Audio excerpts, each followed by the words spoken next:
Well, welcome to Dirty Secrets, the channel where the truth can't stay hidden. What if the person you love the most, the person you trusted with your future, with your children, with your very heart, had been living a lie for 10 years? Think about it. 10 years of anniversaries, 10 years of vacations, of late night talks, of plans whispered in the dark, 10 years of building a life, brick by brick, memory by memory. And then in one moment, you find out that half of that life belonged to someone else. This isn't just infidelity. This is deception at the deepest level. Because when someone cheats, you lose the relationship. But when someone lives a double life, you lose the relationship and the truth. You're left wondering if any of it, the laughter, the memories, the promises, was ever real. Tonight's story is about Lisa. She thought she had everything: a loving husband, two beautiful children, a stable home, and the kind of life people admire from the outside. But behind the smiles, behind the holiday cards and family photos, her husband Mark was hiding something. A secret, a second life, a deception that lasted for an entire decade. And when the truth finally came out, it didn't just break Lisa's heart, it shattered her entire reality. Lisa and Mark had been married for 10 years, a whole decade, long enough to build a home, raise children, and form 1,000 little rituals that make up a marriage. They met in their early 20s, back when life felt limitless. Mark was charismatic, funny, ambitious. Lisa was drawn to his confidence, the way he made her feel like the most important person in the room. Within 2 years, they were walking down the aisle, surrounded by family and friends who cheered them on. Their life together looked solid. They bought a house in a quiet suburban neighborhood, complete with a small backyard and a white fence. They planted flowers in the spring, shoveled snow in the winter, and waved to neighbors who called them the perfect couple. Lisa worked part-time from home, balancing her job with raising their two children, a boy and a girl, who became the center of her world. Mark worked in sales. His job meant long hours, business trips, and plenty of stress. But he always told Lisa it was worth it. "I'm doing it for us," he'd say, "for our family." From the outside, their life was the kind people envied. Family vacations every summer, birthday parties filled with laughter, holiday cards with smiling faces. Friends admired them. "You two are the example of what marriage should be," one couple told Lisa at a neighborhood barbecue. Family looked up to them, proud of the life they had built. And Lisa herself often lay in bed at night thinking, "I'm so lucky. I found my forever." But the truth is, forever wasn't what she thought it was. The cracks started small. So small, in fact, that Lisa almost ignored them. It began with late nights at the office. Mark would call and say, "The client meeting ran long. Don't wait up." And Lisa believed him. Why wouldn't she? He was a hardworking man providing for his family. Then there were the business trips. At first they seemed normal. But every now and then, Lisa noticed things that didn't quite line up. Receipts from restaurants and cities Mark hadn't mentioned. Hotel bills that didn't match the trips he claimed he was on. She told herself it was nothing. Salesmen travel. Mistakes happen. Why overthink it? But the biggest red flag was the phone. Mark had never been secretive with it before.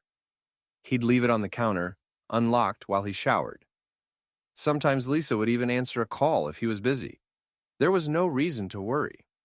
Until suddenly, there was.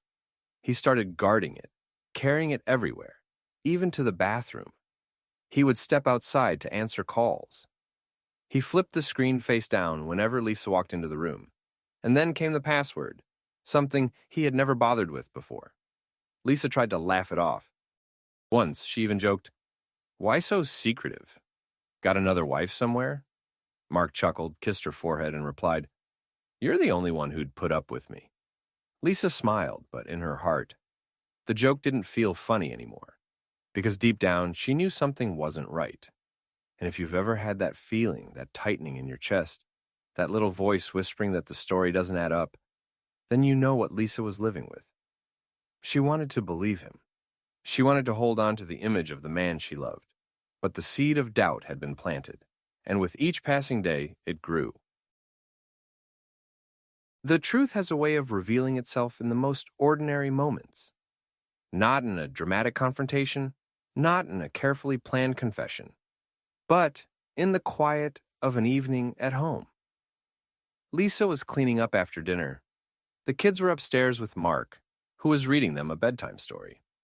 She could hear faint giggles and his voice carrying down the hall. It was a normal night, a comfortable night, until Mark's phone buzzed on the counter. Normally, Lisa wouldn't have touched it. She wasn't the type to snoop. She trusted him.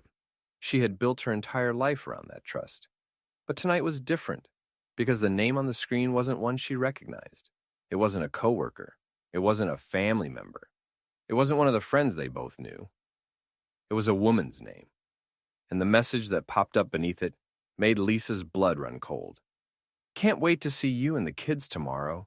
Her eyes locked on the words. Her chest tightened. Her knees nearly gave out beneath her. The kids? Her kids were upstairs, tucked into bed. What other children could this woman possibly be talking about? For a moment, Lisa convinced herself it had to be a mistake, a wrong number, a missent message. But her instincts screamed louder. Her hands trembled as she reached for the phone. She hesitated, her heart racing. She knew once she opened it, she could never unsee what she found. But she had to know. She unlocked the phone and opened the message thread, and what she saw made her world collapse. It wasn't one message. It was months of conversations, photos, videos, notes about birthdays, school plays, weekend trips, pictures of Mark smiling with another woman, pictures of him with children Lisa had never seen before. Every message was another knife to the heart. Every photo was proof. Mark wasn't just having an affair. He had another family, another woman, other children, an entire second life that he had been living for years, for a decade. Lisa felt like the air had been sucked out of the room. She couldn't breathe. She clutched the phone in her shaking hands, scrolling, reading, unable to stop, even as the tears blurred her vision. She dropped into a chair at the kitchen table, her whole body trembling. The man she had loved for 10 years, the man she had trusted to raise children with, to build a life with, had been splitting his time between her and another woman. And the worst part? The memories. Every anniversary, every family trip, every smile in those holiday photos. She realized they weren't just hers. He had been duplicating them, repeating them, living them twice. How many nights had she been alone, waiting for him to come home from a business trip while he was tucking in another set of children? How many times had she smiled at him across the dinner table, not realizing that somewhere else, another woman was smiling at him the same way? Lisa's hands covered her face. A sob tore out of her chest. 10 years of marriage, and it had all been a lie. That night when Mark came downstairs after putting the kids to bed, Lisa was waiting at the kitchen table. The phone, the same one that had betrayed him, sat on the polished wood between them. Its dark screen reflected the dim light overhead, silent now, but heavy with the weight of everything it had revealed. Lisa's hands were clasped tightly in front of her, knuckles white. Her body was trembling, but her eyes, wet with tears, were fixed, unwavering. When Mark entered the room, he froze. Something in her posture, the way she sat so still, so rigid, told him immediately that the life he had been juggling was about to collapse. "Lisa," he said softly, trying to sound casual. "What's wrong?" Her voice cracked, but it carried the force of 10 years of love and betrayal. "Who is she, Mark? And don't lie. I know everything." The color drained from his face. His mouth opened, then closed again. For the first time in their marriage, he had no clever excuse ready, no easy story to smooth things over. He swallowed hard, his Adam's apple bobbing. Finally, he whispered, "I didn't want you to find out like this." Lisa's voice rose, shaking with fury and heartbreak. "Like this? Like this? 10 years, Mark. 10 years you lied to me. You built another life, another family, while I was here raising ours." Mark stepped forward, hands raised in a pleading gesture. His words tumbled out quickly, desperate and almost childlike. "Lisa, please. I love you. I love the kids. I love them too. I never wanted to hurt anyone. I thought I could keep the two worlds separate." Lisa's tears fell, but her voice cut through like glass. "Separate? You thought you could separate your lies from the truth? You thought you could sleep in my bed, kiss me goodnight, tuck our children in, and then go play husband and father somewhere else? Do you have any idea what you've done to me? To them? Mark's shoulders slumped. He tried again, his voice shaking now. I didn't mean for it to happen. It started small, and then... Stop! Lisa slammed her palm on the table. The sound echoed through the kitchen. Don't you dare stand there and call 10 years of deception a mistake. This wasn't an accident, Mark. This was a choice. Over and over again, for a decade, you chose this. Mark's eyes filled with tears. He reached out, but Lisa recoiled. For years, she had been the woman who believed his promises, who gave him the benefit of the doubt, who trusted him even when the signs told her not to. But in this moment, she wasn't that woman anymore. Her heart was breaking, but her clarity had never been sharper. In Mark's stammering excuses, in his desperate pleas, she saw the truth. Their marriage had never been what she thought it was. It had been a performance, a stage where he played a devoted husband in one act, and in the next, played the same role for someone else. And Lisa knew, no matter what words left his mouth tonight, there was no script that could rewrite the ending. Her marriage was over. The days that followed felt unreal. Lisa moved through them in a haze, as if the world had been drained of color. The moment at the kitchen table replayed in her mind over and over. Mark's pale face, his trembling excuses, the words, I love you both, echoing like poison in her ears. Every time she thought of it, her stomach twisted, and her chest tightened until she could hardly breathe. But the worst part wasn't just losing her husband. It was facing the wreckage left behind. Lisa filed for divorce almost immediately. She couldn't imagine sharing a home, a bed, or even a dinner table with a man who had betrayed her so completely. The paperwork was cold and clinical, but each signature felt like ripping another stitch from a wound. The truth spread quickly, as it always does. Friends who once admired their marriage were shocked. Neighbors whispered, pity in their voices when they waved from across the street. Family members struggled to make sense of it. Mark's parents torn between their loyalty to their son and their heartbreak for Lisa and the children. But nothing compared to the conversation Lisa had to have with her kids. How do you tell two young children that their father, the man who once tucked them in at night, who cheered at their soccer games, who held their little hands when they crossed the street, wouldn't be living with them anymore? Lisa sat them down gently at the kitchen table. Her voice trembled as she spoke, careful to choose words that wouldn't crush their innocent hearts. Daddy made choices that mean he can't live here with us anymore, she said softly. But he loves you. That will never change. Her son's eyes filled with tears. Her daughter buried her face in her lap, confused and scared, and Lisa's heart broke all over again. Because betrayal doesn't just hurt one person. It ripples outward, shattering everyone in its path. At night, the house felt unbearably quiet. Lisa would lie in bed, staring at the empty space where Mark used to sleep. The silence pressed in on her, heavy and suffocating. Everywhere she turned, there were reminders of the decade she thought was real.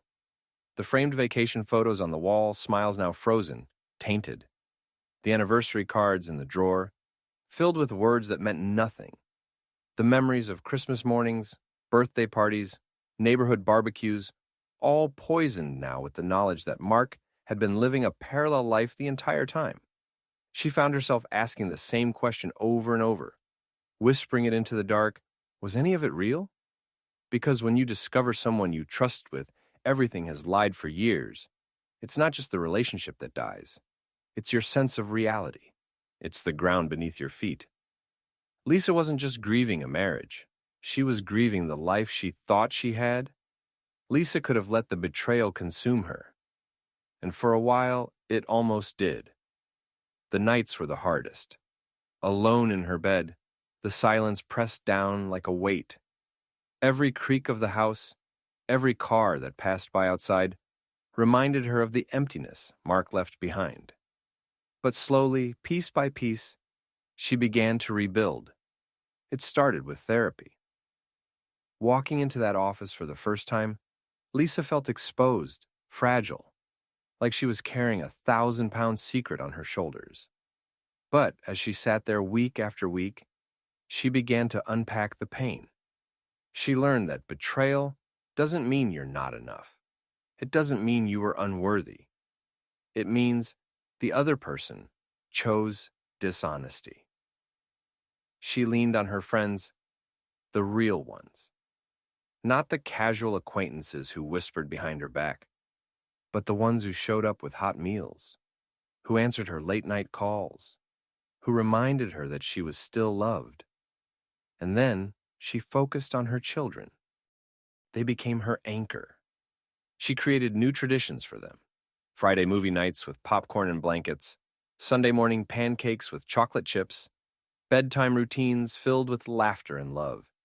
She was determined that their lives would not be defined by their father's lies. Lisa also rediscovered herself. She went back to hobbies she had long abandoned: painting, long walks in the park, even signing up for a yoga class. Each small step felt like reclaiming a part of herself that had been buried under years of deception. Most importantly, she began to trust again. Not other people, not yet, but herself. Because when she looked back at all the red flags she had ignored, all the gut feelings she had silenced, she realized her instincts had been right all along. And she made a promise to herself: never again would she dismiss her inner voice. Never again would she let love blind her to the truth. The scars remained, yes, but scars aren't signs of weakness. They are proof that you survived, and Lisa wore them with quiet pride. Mark's double life lasted 10 years, but it only took one night for it to collapse. For Lisa, that night was the end of her marriage. But it was also the beginning of something else, something stronger. It was the beginning of freedom, the beginning of clarity, the beginning of trusting herself again. Sometimes betrayal is the end of a relationship, but other times it's the start of finally living the life you deserve. So if you've ever been betrayed, if you've ever discovered that someone you trusted was not who you thought they were, remember Lisa's story. Because their betrayal doesn't define you. Their lies don't diminish your value, and their choices don't write your story. You do. Lisa lost her husband. She lost the future she thought she had. But in that loss, she found something priceless: herself. And that is the one thing no lie can ever take away.